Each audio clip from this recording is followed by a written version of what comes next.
How to find WhatsApp backup in Google Drive. Hey everyone, welcome back to the channel. In today's video, I'll show you how to locate your WhatsApp backup on Google Drive. So now without further ado, let's get started. So first thing first, open the Google Drive app on your phone and make sure that you're logged into your account. And now here, once you are inside the main dashboard of the Google Drive, simply tap on the three dash icon shown in the top left corner of the screen. And once you tap on it, a pop-up menu will appear. Now here in the pop-up menu, simply tap on the option labeled as backups. And here, once you tap on it, you'll be prompted to the backup section.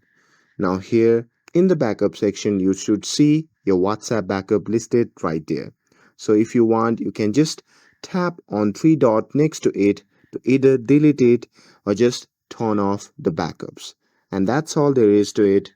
With this, if you found this video helpful, then don't forget to like, share, and subscribe to get updated for more videos. Thanks for watching, and I'll see you in the next video.